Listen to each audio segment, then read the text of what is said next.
welcome everybody to tonight's talk. We actually have a small change today. I'm not actually going to be presenting alone. One of our good friends and regular divers, Daryl Rivett, who's been working with the Marine Megafauna Foundation, is actually going to take over the conservation part of this story. Let's see if this works. Do you want to say hello, Daryl? See if that works.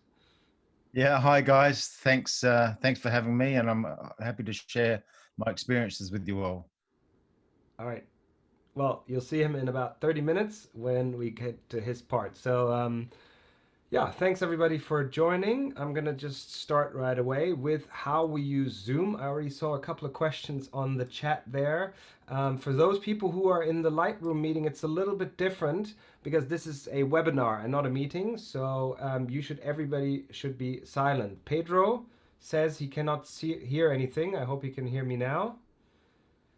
All right, so how should this work? Basically, your audio and video should be off. I've disabled the video anyway, but your audio should be off. If you have questions throughout the talk, please put them into Q&A and the chat. So either Q&A or chat both works.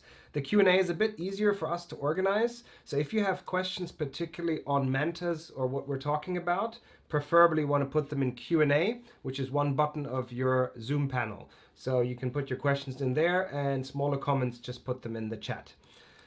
So, just a couple words about myself. I know lots of you have been here twice or three times already, so let me not say that much. My name is Simon Lorenz. I'm a scuba diver and underwater photographer. I write articles, take lots of photos, and coach people on photography. But my bigger thing is running Insider Divers, which is a dive group trip company. We offer essentially all scuba diving trips that are land-based or liveaboard, both. We also have specific trips, for example, for tech diving or free diving trips. We also have specific things we do around photography. All of our trips are group trips, and there's always at least one expert traveling with you, so myself or one of the other insiders, helping you as an instructor, as a photo coach, or whatever is needed on site to make our specialized itineraries work, because we try to make specific itineraries that make the experience even better than it is. One thing that's very important for us at Insider Divers is education and coaching. We take that very seriously. So on every trip with us, you're going to have talks like this, or we might meet local scientists or something. We try to increase the education of everybody, and we want to always never stop learning. So with that in mind, let's start learning about manta rays. Okay, so a couple general things about manta rays. They are swimmers. For their entire life, they swim. They will never ever rest on the bottom. From the day that they're born until the day that they die, they basically have to keep swimming.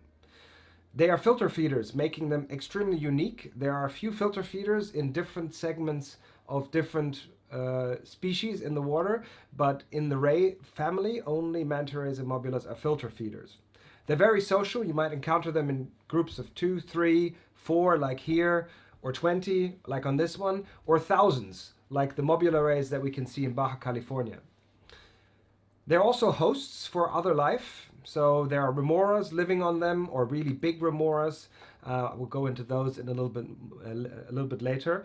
But also parasites live on these huge animals. They have the largest brain in the fish world. So that means the largest brain in the fish world. Make sure you don't include whales and dolphins because they are, of course, mammals. But amongst all fish, they have the largest brain, which means there are fish, for example, baskin sharks, whale sharks, that are bigger than manta rays but have a smaller brain. So manta rays are considered particularly intelligent.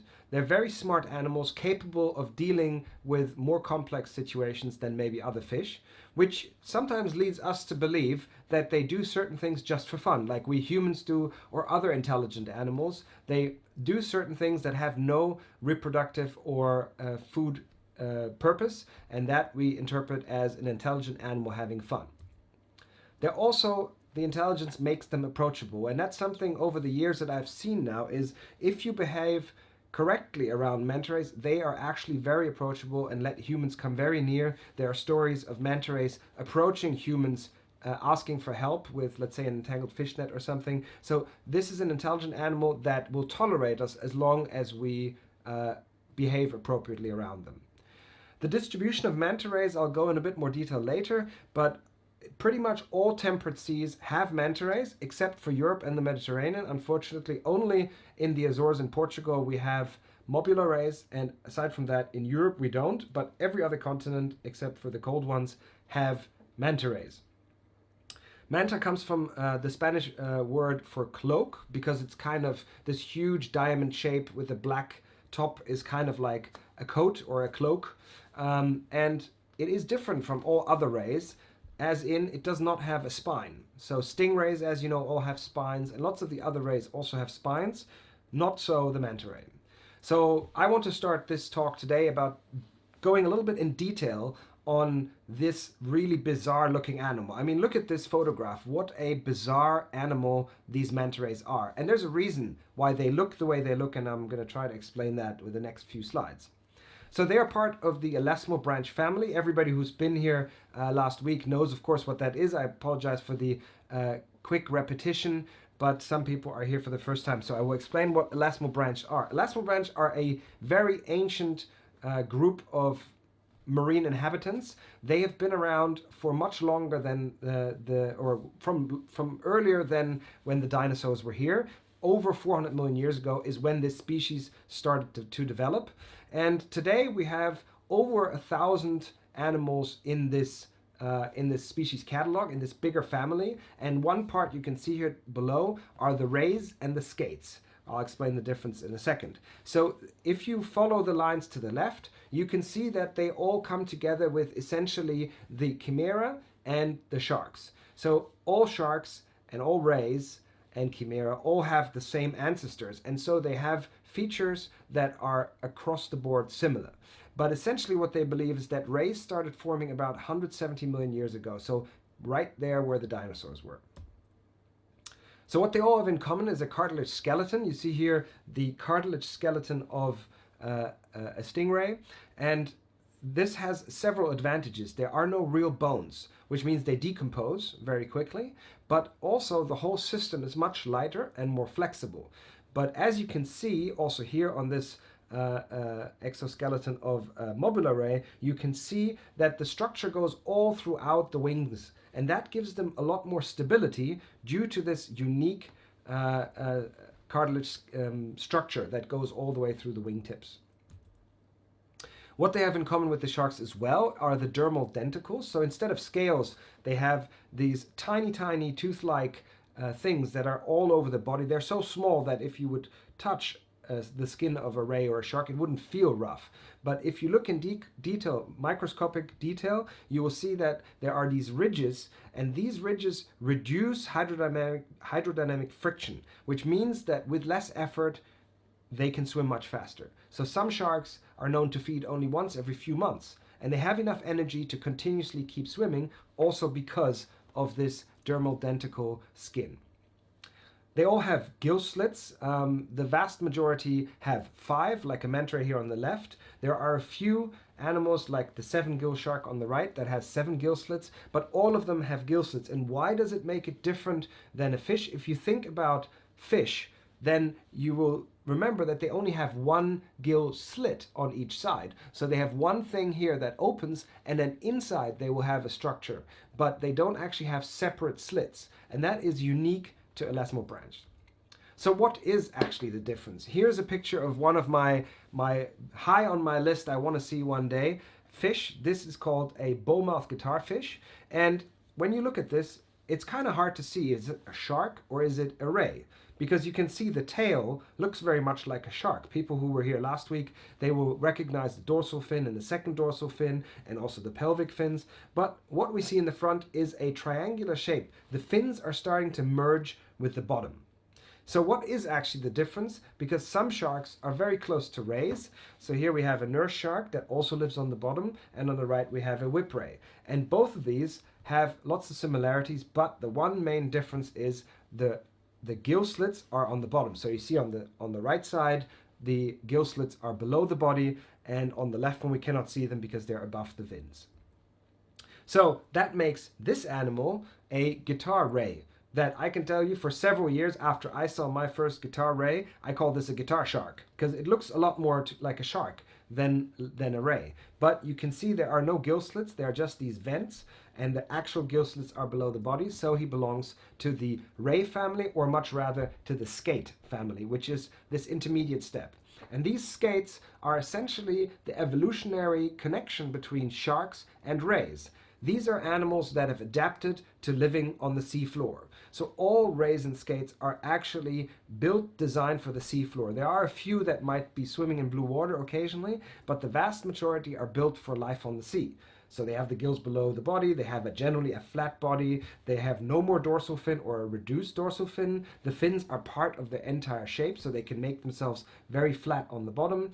And they have the eyes on the top, because what they need to see are all the predators on the top. And then all stingrays have a sting. Now, if we look at manta rays and mobula rays, they are built for pelagic life. So you can see that sharks have developed through the skates to the stingrays all the way to being fully focused on seafloor life. And with the manta rays and the mobula rays, these animals have now developed to be pelagic, which means to never rest on the sea bottom.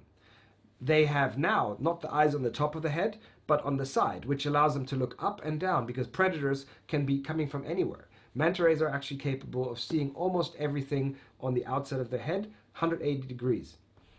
Also, what you can see is different. The mouth is in the front, whereas with all the rays, the mouth is below the body because they will catch things with their body, with their wings and their body shape, and then they will eat whatever they caught.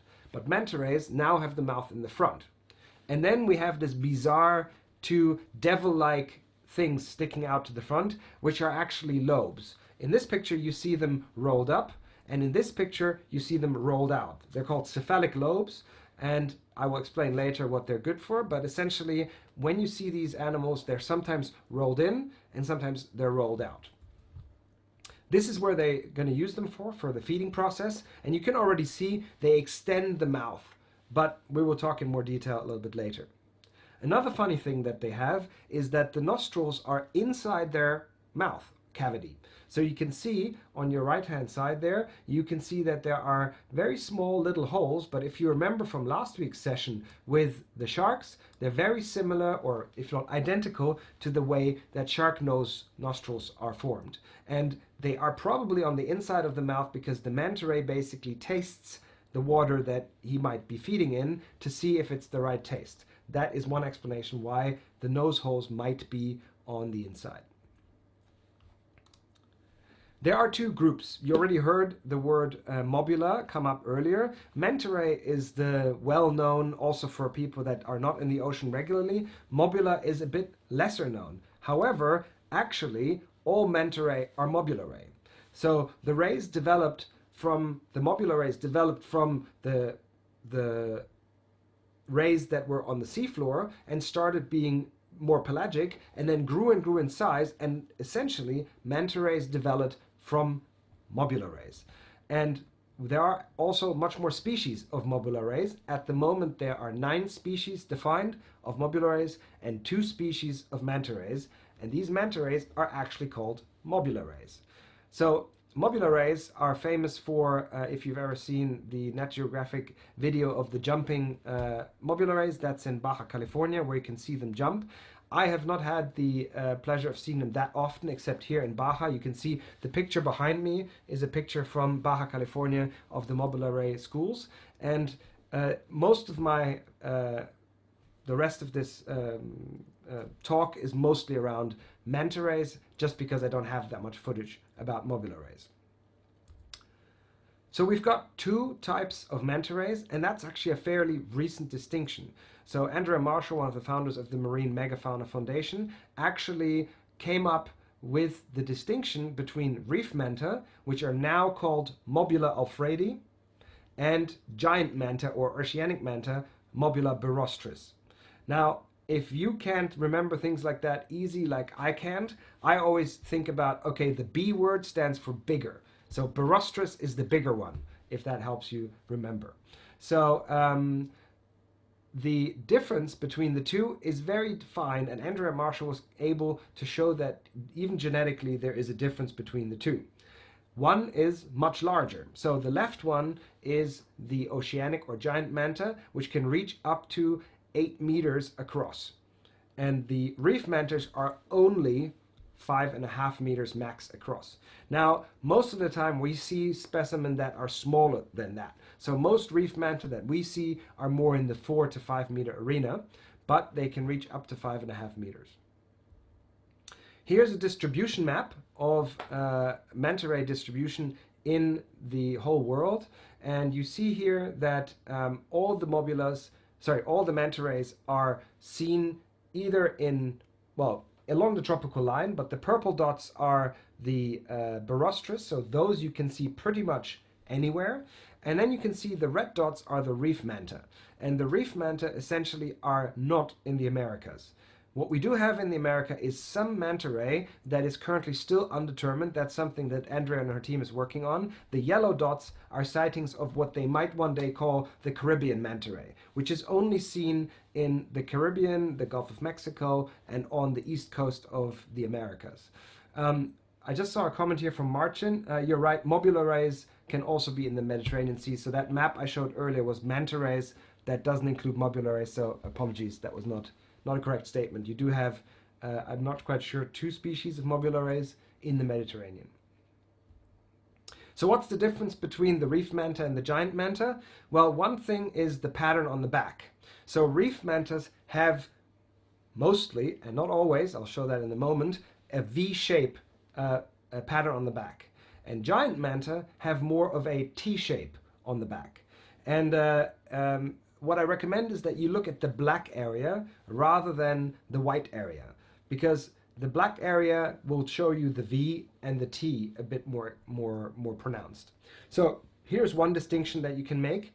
The other unmistakable distinction is the leftover, the genetic leftover of where the stinger used to be.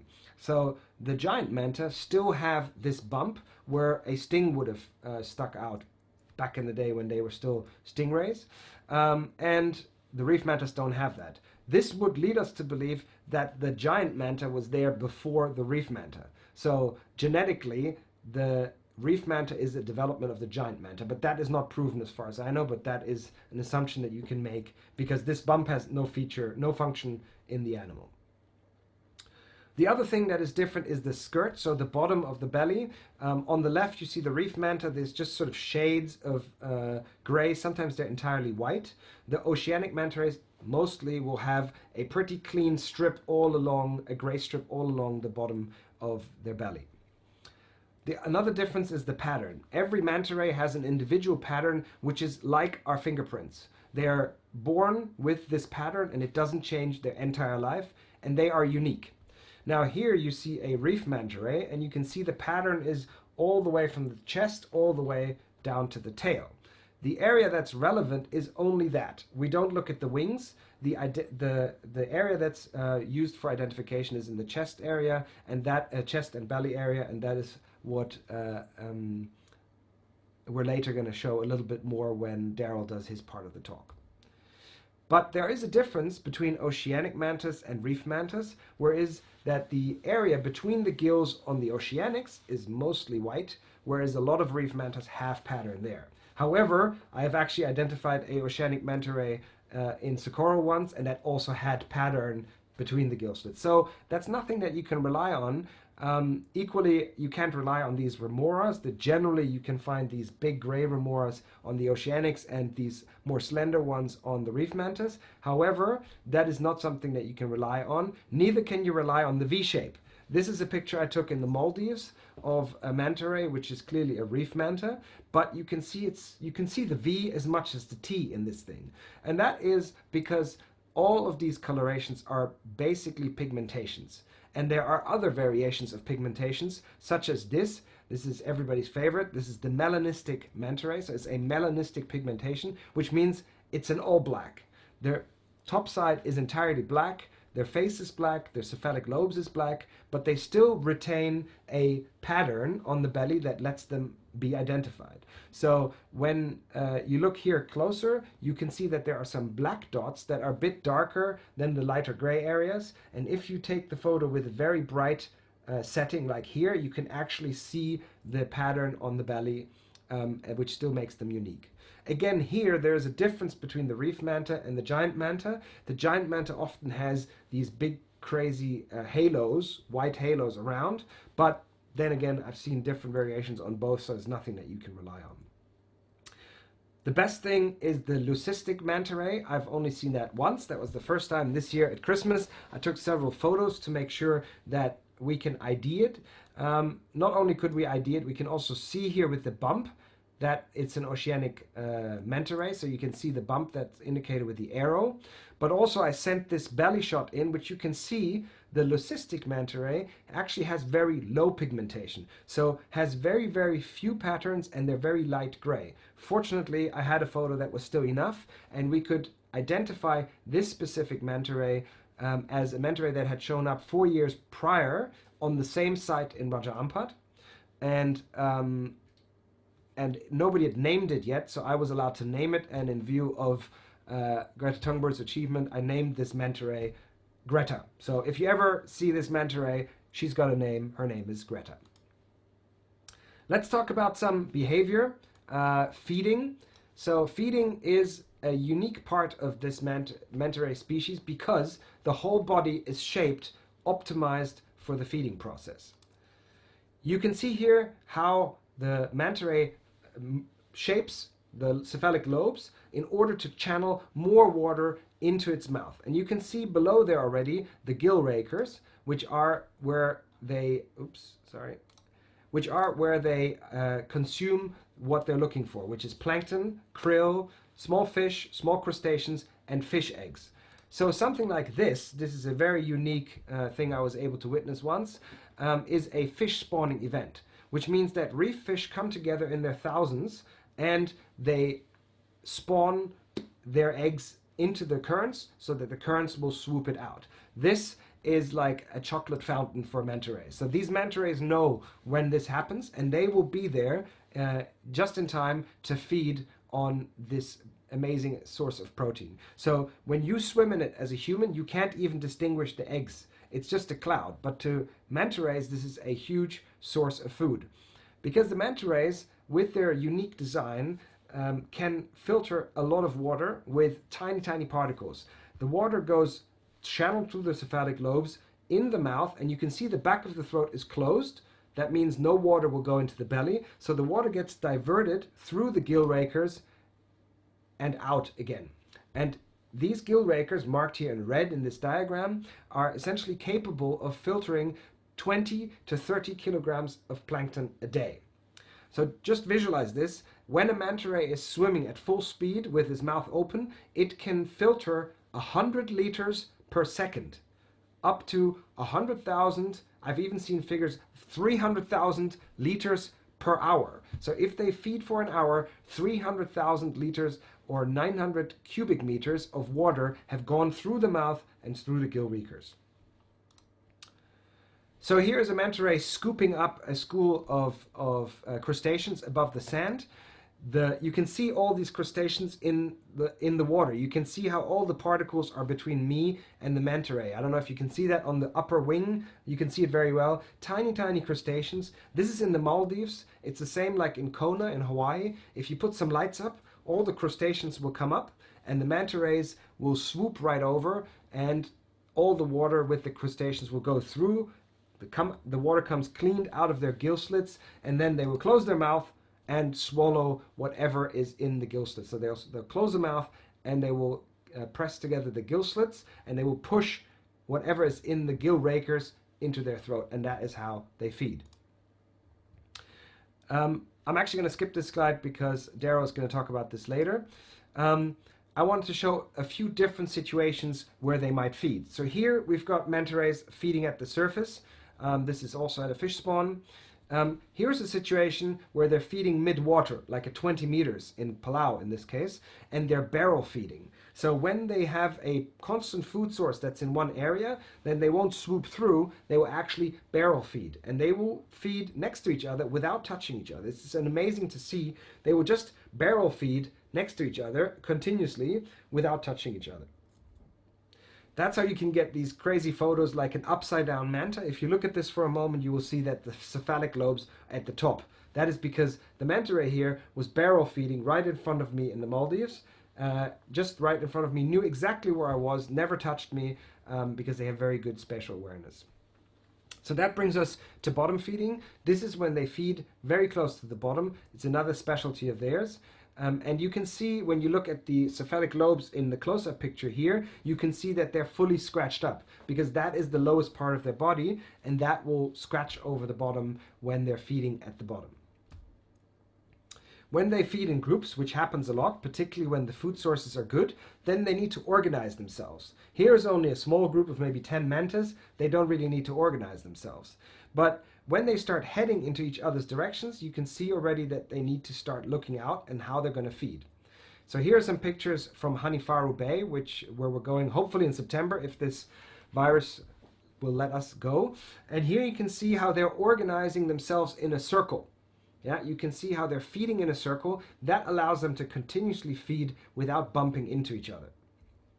Here's another one, also from Hanifaru Bay, where you see what they call a manta ray vortex feeding. So they're feeding in a sort of hurricane, and that allows them to go full speed, which means feeding as much as possible without bumping into each other. So hopefully we'll see that this September when we go there. This is at its finest hour, so when the flow of the plankton through Hanifaru Bay is at its best, that means it's all at the surface, and then all the manta rays are feeding at the surface, and the snorkelers can basically just watch them close by feeding, and they won't be intimidated by the snorkelers. There's no scuba diving on this site.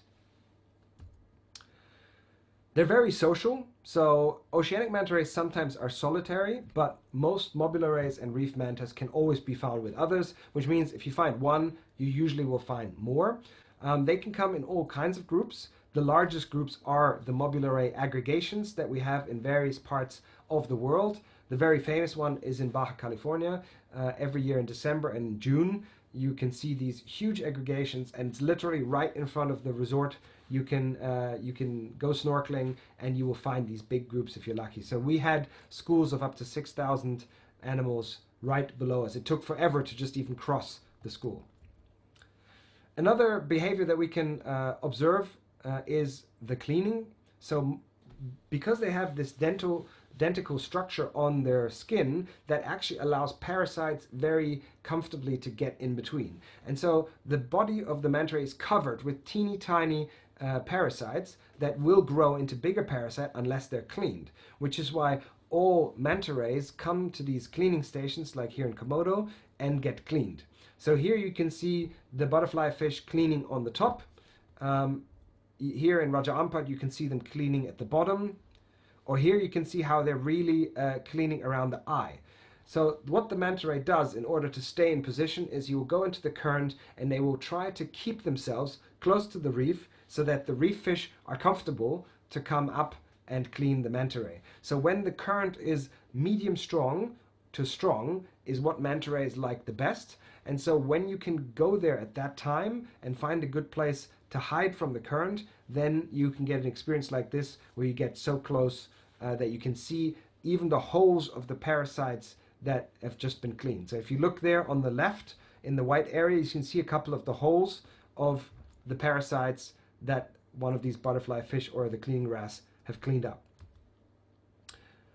If you're very lucky, you can also see them opening the mouth on a cleaning station. This will only be at a certain type of current. So this was a very weak current in Tubataha.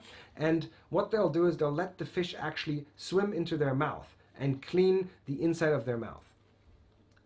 Another way of cleaning is rubbing themselves on the belly. I hadn't seen that until last year in Komodo, in Manta Alley at like 35 meters. Suddenly we had manta rays scratching with their belly over the seafloor, which the only reason would be in order to clean themselves. That's another way how they clean themselves. And the best of them all is when they use us. This is in Socorro in Mexico, or offshore of Mexico. One of the most amazing experiences. These manta rays might have never seen humans before. I sent all of my ID pictures in, and maybe a third of them had been, or less than half, had been identified before. So lots of these have never seen humans before, but they realize that these bubbles are comfortable, and they will literally bathe in your bubbles. So the dive master, you can see here the dive master, when they blow the bubbles, they blow them continuously, which keeps the manta ray staying above them in their fine bubbly bath, which probably helps them get rid of some of the parasites and gives them a nice tickle on the belly. Courtship is another very interesting behavior.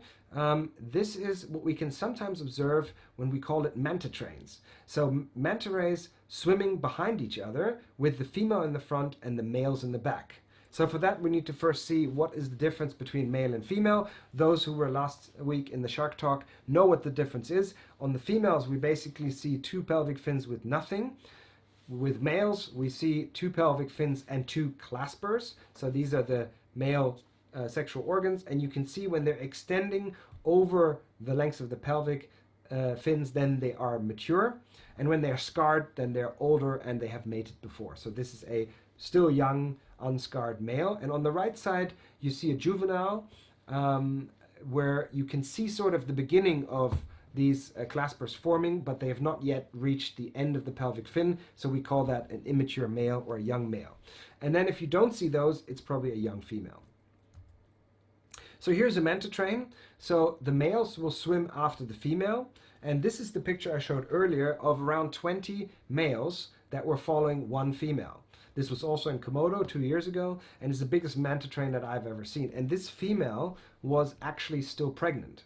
So she was heavily pregnant, and already the males were sensing the opportunity, and they were essentially chasing her, but in a friendly way.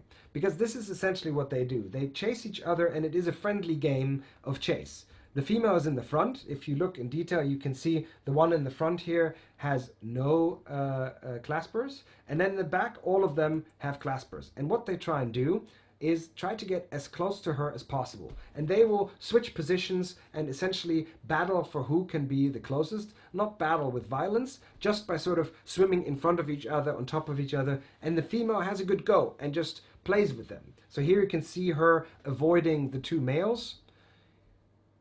Here you can see her avoiding again. This was one time I was able to witness this really well in Guam. And here you can see a male getting really, really close to her left fin. And the left wing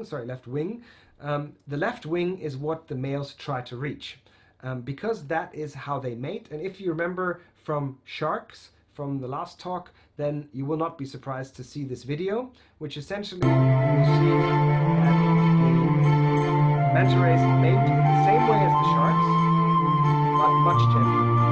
And here you see the male, which is the small one, biting the wingtip of the female. The female now stops hitting, and the male can bring himself into position. So it looks like the male is swimming up, and the female is not doing anything, so she's not moving her wings. So now they can go belly to belly, just like humans. And if you remember the horrible images that I showed from mating reef sharks, this is nothing like it. This is a quite gentle affair. It doesn't last very long, and it's over.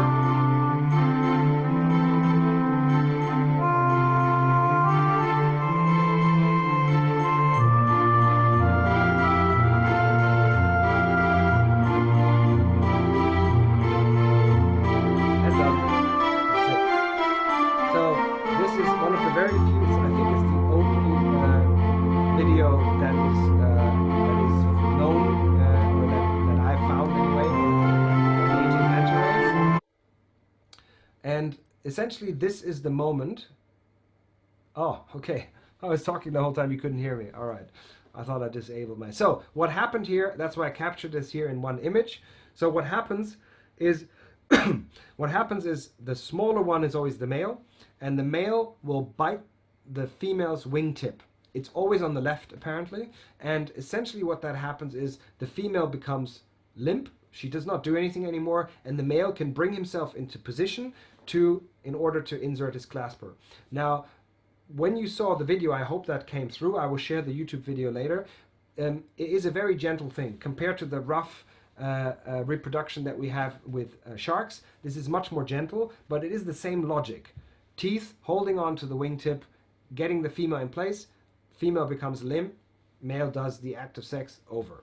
And so essentially that is the reason why manta rays still have teeth. So if you remember from our whale shark conversation that whale sharks also have a row of teeth in the bottom, well, manta rays also have a row of teeth, same like the whale shark, only for, as far as we know anyway, for reproduction purposes. Which is funny because manta rays and whale sharks are completely unrelated. They stem from different ancestors, and so they've both developed to the same solution for reproduction, which is, I think, a very interesting feature of evolution, particularly because both manta ray and whale sharks only have the teeth in the bottom and not at the top. So very, very interesting what evolution has cooked up there for us. So then they get pregnant, and manta rays have a strict one-child policy, so there's only one pup in the womb, and it grows and it will be born live after 12 months. And that is only every 2 to 3 years, and they only get sexually mature after 7 to 10 years anyway. So you can see that the threats that Daryl's going to name later are a big problem because they can't reproduce fast. Many sharks can give live birth to many pups or lay eggs, but manta rays can only give birth to one, and that's actually the same for stingrays. So here we can see the bulge, which is not only the belly but also the back bulge. In some cases, when the baby is almost ready to come out, the back bulge is actually bigger than the belly bulge. Here you see a black or a melanistic manta ray with a huge bulge on the back. That means that baby can't be more than a week or two about to go out. So when the baby is born, there's one really horrible video from the Okinawa aquarium. The quality is very poor. I hope you can still see it. This is the live birth. As far as I know, the only documented live birth of a manta ray in captivity, obviously. And you can see the mother is forcing out the pup. And you'll see in a moment it will drop out. Music's too loud. I can't turn off the music there. It's better now? Can you hear me again? Can somebody give me feedback? Okay, great. So the manta ray comes out, and if you see this, you can see that the manta ray is not yet able to fold open his wings. So essentially it takes a day or two before the wings are actually fully able to unfold, and until then they are still in this position as it was in the womb, and it needs to keep swimming so that it doesn't basically suffocate, but it will have to swim with a lot of effort because it also cannot start feeding. They believe that for a month they don't actually feed. And I was very lucky, sorry, before I say that, you can see here the size. So the baby female, the female pup, was 1.9 meter wingspan from a mother that was 4.2 meters. So almost half of the wingspan of the mother, which is pretty nuts. So I was able to one time see a juvenile manta ray, which was roughly a few weeks old. And you can see that there are these folding lines on the arm. That is from the position that they are in the womb. And here is a picture of was found in a dead manta. So this is a premature embryo, or early stage, or I guess late stage. But what we can see here very well is that the wings are folded on top of the head. And that is the only way how they can get into the body. But that is why there's such a huge bulge. Because it essentially takes up that much space in the cloaca of the female. So now I'm going to do a couple of slides about how to dive, and it's actually a good introduction to Daryl, because in this picture you see Daryl. You can see him low above the reef, but not touching the reef. That's essentially ideal. Unless you're on sand, you want to stay close to the reef and definitely want to stay lower than the manta ray. They feel much more comfortable when they are above you than when you are above them.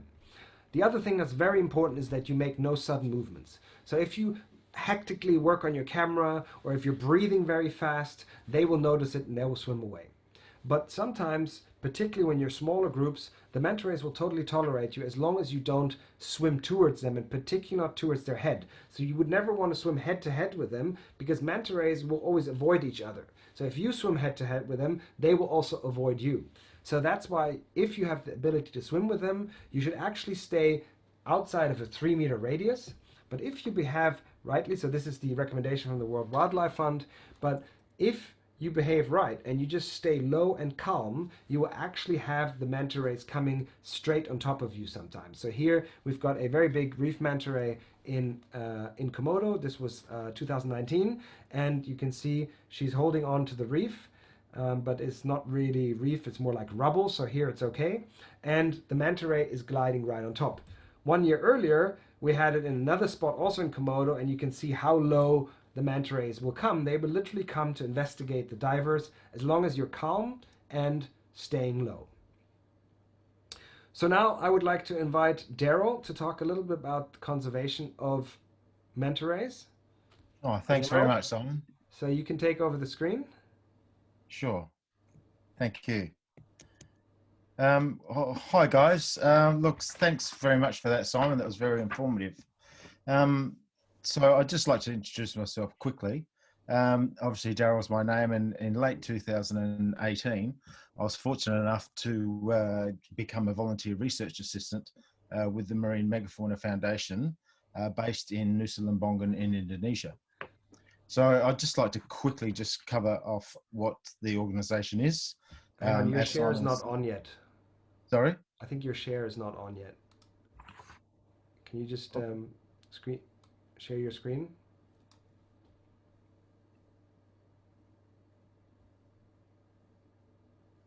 There we go. Well done. Okay.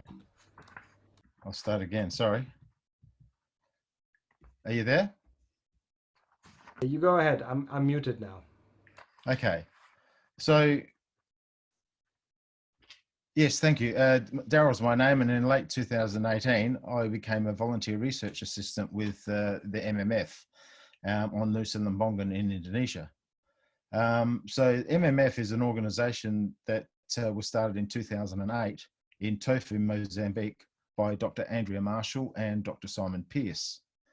The focus is on whale sharks, turtles, and manta rays. And Dr. Andrea Marshall was the first person to ever do her PhD on manta rays, and Dr. Simon Pearce is our whale shark expert. So that's just a little bit to say that they have 3 bases. They have Mozambique, Bali, and Komodo. So apart from the natural threats in the marine environment, manta rays have cryptic threats, which are apart from us, from humans. So because they don't have bones and they're just cartilage, fishing lines easily cut up their bodies, and they easily get caught in nets because they can't swim backwards. So they just get entangled more and more and more. So they are also susceptible to boat strikes from local dive boats, fishing boats, cruise ships, and main other ships. And as you can see, sadly, there's on the bottom photo, there actually is a whale shark on the bow of this ship. So the mantas are directly targeted across the world. And until recently, in the past few years, there was no protection plan for mantas worldwide. Secondly, their diamond shape and larger size means they're often victims to bycatch, particularly during shark fishing. And unfortunately, this is happening around the world and at an unsustainable rate. So in Tofo in Mozambique, the population of manta rays has decreased by 96% due to fisheries. So these photos are horrific, but it makes us think and want us to do more to protect our manta rays and all of our marine life. Another problem that we have is a direct threat is the gill raker industry. And back in 2018, the gill raker industry was valued at $11 million per annum. As there is a demand as traditional Chinese medicines that the manta gills are beneficial to the filtering of the human body's organs. So there hasn't been any proof either in science to say whether that does or not work. So a little bit of work that was done by MMF in Indonesia by Elitsa Germanova was in microplastics and the effect that it has on manta rays and obviously our oceans. So a very easy way for us to participate in creating a sustainable environment is for you to limit your use of plastics, as we all do. I'm sure divers, we are the most plastic and ocean aware people out there. Because you may not think that much plastic that you throw away in a trash can, but it can still end up in the ocean. And as they say, there is no away. So plastic, this is a little bit of photos about some ways that the microplastics are recorded and captured by sieving the surfaces, especially in Nusa Penida around the cleaning stations where the mantas are. And that's a lot of the studies that Elitsa was doing on microplastics. So as you can see here on this ruler, the plankton that you can see on the 1 and the 6 of the ruler, that's how small you're talking about what the feed is for the mantas. And above the 1 and the 6, up top of that is actually a piece of microplastic. So you can see now that obviously a manta cannot distinguish in the waters what is plankton, what is microplastics. So they are sieving that, as Simon said, thousands of litres of water through their gill rakers, and how much of the microplastics is phenomenal. So we all need to do our part.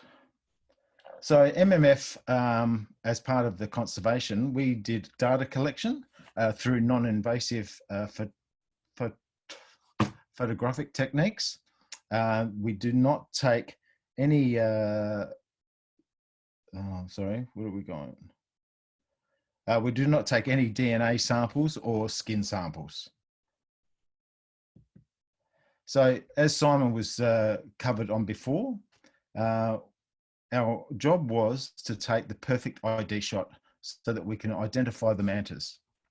So in this frame, you can see that what we need is a perfect shot, if it's at all possible, of the belly. But we also must include the genitalia so that we can determine whether it's a male or female, as Simon was discussed before on the claspers of the male. So as you can see, there are 5 good examples of a great belly shot, which can be make them more identified. So what can you do? Well, when you're going out diving and you get some great ID shots of mantas, you can upload your photos to the mantamatcher.org, which is run and maintained by Marine Megafauna Foundation. And what they'll do is they will enter all your details and identify from the manta all of these details that they can visually see, and they'll give the manta a name, and they'll give it a temporary number, and say whether it's the Alfredi or Biostris, the male, or it was mature, any markings, any fishing line cuts, any marks on it whatsoever. So that will be put into the database. And as part of the database in Nusa Lembongan and Komodo, last that I heard, that we have had at least 675 plus individuals recorded and photographed. Also, it's been proven that the mantas, especially in Indonesia, are what we call jet setters. So from Bali, from Nusa Penida, all the way over to Komodo, there have been sightings, as you can see in the photos below, that have been identified in Nusa Penida, and then these all photos are all the same manta, and they've been identified in Nusa Penida and Komodo. So the problem is that the Lombok, which is on that path of where they swim from Penida to Komodo, is a large fisheries in Indonesia, So that was very hard to protect the mantas in that section of their jet setting path. But with this evidence and these photographic ID shots, they were able to take these details to the government, and they were actually to get the waters of the ocean from Peneda to Komodo protected, so that the mantas can't be fished out in there. And obviously the mantas have been listed both with the CITES and the CMS as endangered species, and they're very much well protected. So one of the questions is, how much is a manta worth? Mantas actually generate 15 million US per annum, and this is in Indonesia. So worldwide, the figure would be astronomical, versus against 442,000 US made in manta fisheries. So you can clearly see that the keeping the mantas for tourism far outweighs the devastation of fishing for mantas. So when you're out taking your ID shots, you can also support MMF, and you can name your own manta. Yes, it does cost you. It's $50 US for a year. But if you want to actually, if the manta hasn't been identified and or named, and you are the first one, for 200 US, you can actually get to name the manta yourself, as Simon has done. You'll get a certificate, and you'll also get regular emails and updates when your manta has been seen again and where it's been seen. So thanks for listening. There's a link here to have a look at the Marine Megafauna Foundation site. And you can also follow me on MDR_scuba on Instagram. And I also do have my own blog page where I do regular photography updates and blogs on my tours at rivetingmoments.com. So thank you very much. And I'm just going to switch Simon. the screen, but you can stay with your video and audio on, because some question might be interesting for you as well. So let me just switch back to my screen. Okay, so that was Daryl's part. Thank you very much for that. But Daryl's also still here to help me answer the questions. So let me just open the Q&A here. So we've got a couple of questions. The first one was actually Sally stating that she's seen mobulus jump in Galapagos. Actually, not only mobulus, even manta rays and even oceanic manta rays all jump. Oh yeah, Devon's just asking a similar question. So why do they jump? It is not actually known why they jump. A theory is that they jump to get rid of their particles. If you look, for example, on their parasites, if you look, for example, on the photo that we have here in the middle of the screen, you can actually see the parasites just below the mouth, where the gray area stops. In the white area, you can see a lot of those parasites. And one theory is that they jump to to clear whatever is on their bodies. But with mobulas, particularly in Baja California, where you see the big schools of them, I was flying my drone and observing them from above, and the guide told me that they think that the manta rays also breach, so the mobulas rays breach in order to communicate and keep the school together. And in fact, you could see it that when they were jumping, they made more or less a circle around the school. They weren't breaching in the middle of the school, just on the outside. So that's another possible explanation. Also, the mobula rays seem to be flipping and doing all kinds of interesting things when they jump there. So it might also be a mating ritual of sorts. Effectively, they don't know. We've seen mobula rays jump a lot in Baja California, but I've seen reef manta and oceanic manta breach as well. So, you can literally see them all breach, but we don't really know for sure why they do that. Yeah, so then I had a question here from Miana, if it's illegal to fish manta rays now.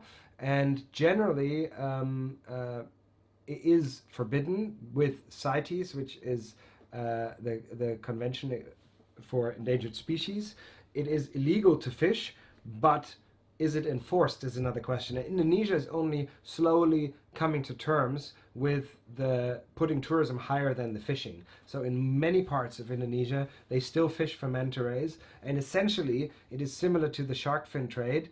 Unless we can dry up the source, unless we can dry up the demand, the source will probably be coming. So in China, there are activities to encourage taking this off the traditional medicine list. It's actually a fairly recent introduction for the traditional medicine, so it's not historic.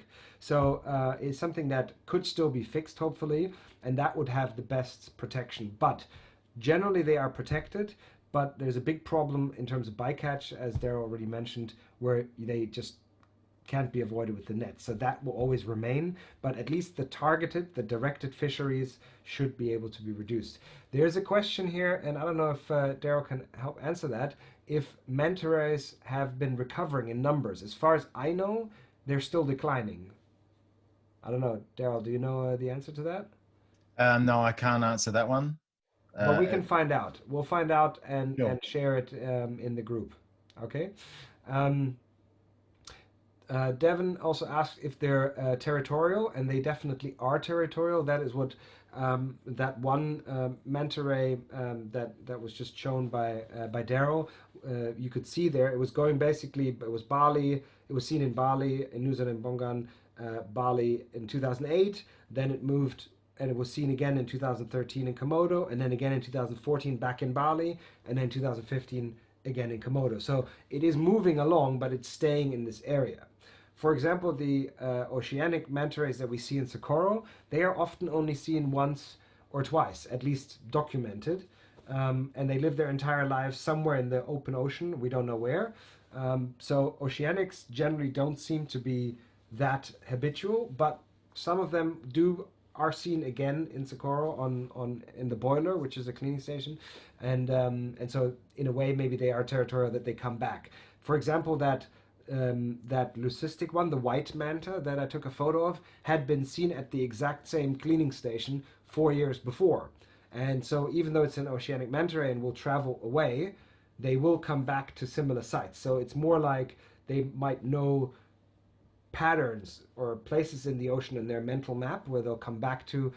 Definitely, we know that they can memorize certain spots. So this is the photos that I had here from the feeding, which was in Guam. That's a researcher, a good friend of mine, Julie Hartup. She actually documented that the manta rays know the exact date and hour in the year when different reef fish spawn. So she could identify multiple reef fish spawning. They might only spawn once or twice a year, and then it will be on an outgoing tide at a specific time in a specific time of the year, time of the month.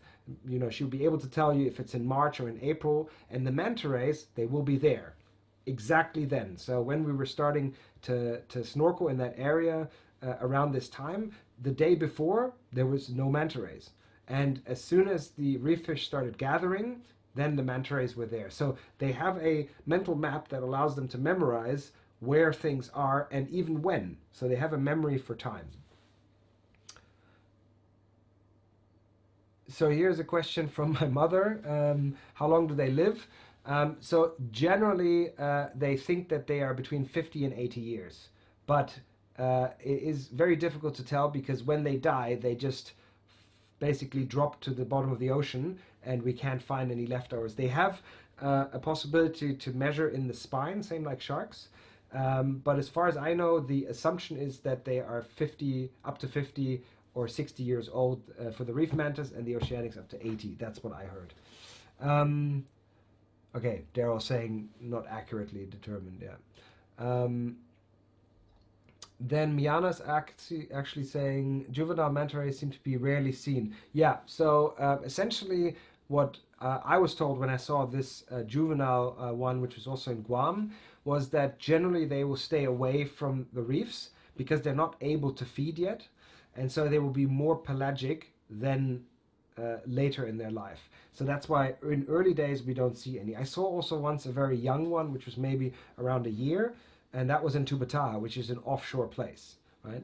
But as Daryl was pointing out, they do get born in reef areas because the reef mantas, are seen with the swollen bellies, and then they're seen mating again. So scientists actually can tell if the manta ray baby was born, although it's very rarely documented, or well, never. But essentially, the babies, if then, are seen in the same area, but not together with their mothers. So the mother and the babies do not do anything with each other.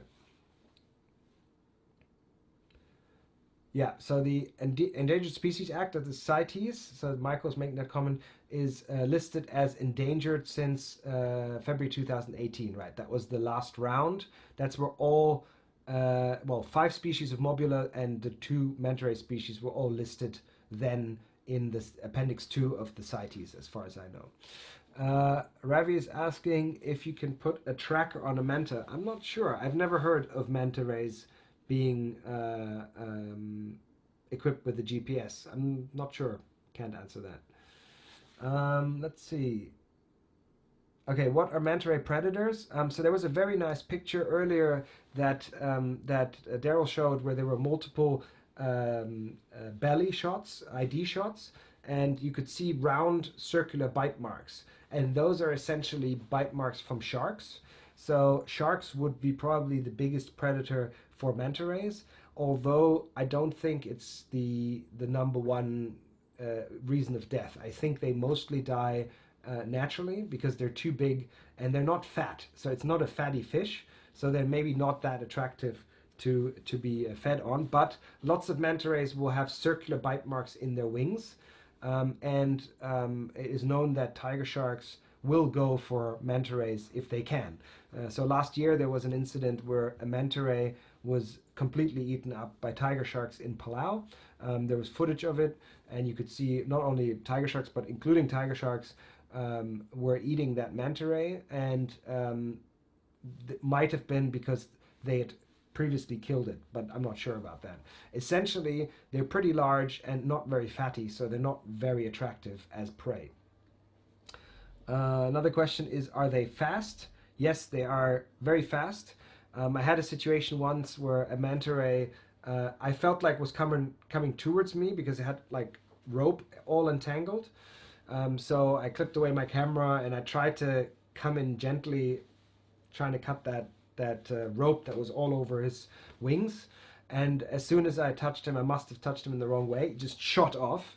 That's so fast, like you cannot imagine. So generally when we see them, they're very slowly moving, but that is because they're swimming into the current.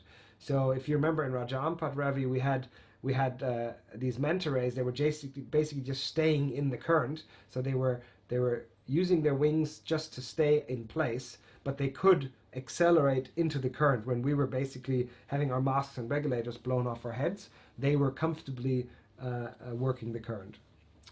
Linda's asking, can mantas be seen or do they congregate in Western Europe, Atlantic Ocean, Red Sea areas? So manta rays, so reef manta rays are not known to aggregate unless for feeding. So there are places like Hanifaru where they aggregate for feeding, and that is in certain times of the year, particularly in the summer month. So when we're going in September, that's right there in the middle. So they'll be seen to aggregate there, and there can be up to 300, 400 manta rays in that bay area. Also, the big spawn that attracts the whale sharks in Yucatan also attracts manta rays, perhaps Caribbean manta rays, if Andrea can prove that.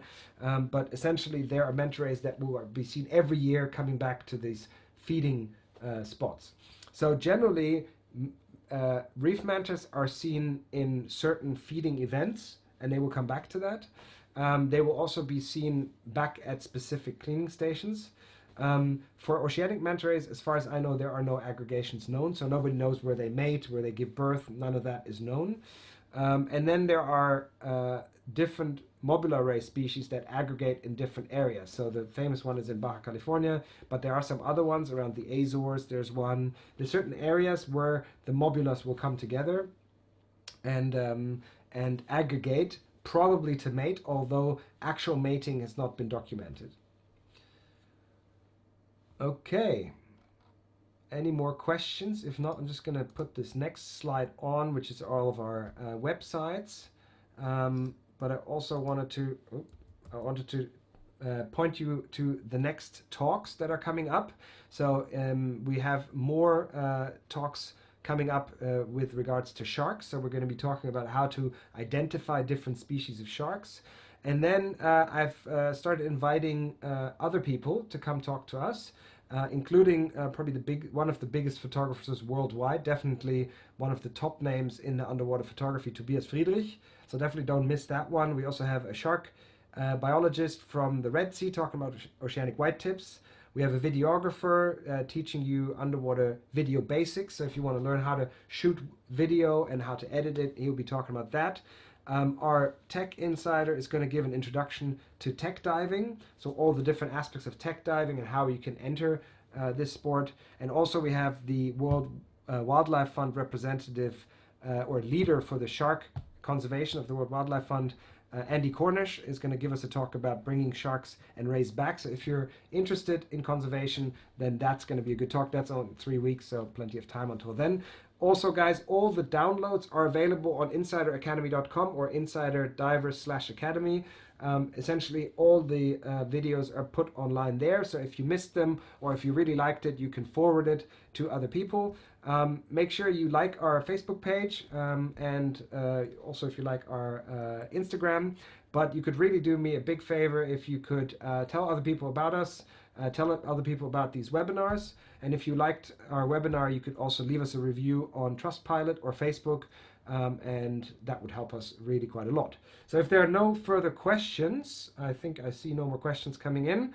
I would say we're going to close this webinar pretty much on time. Oh, 5 minutes over. So thank you very much for your attendance. Really great having you. Thanks for the great questions, and hope to see you on our next talk or somewhere in the ocean. Have a good one, everybody.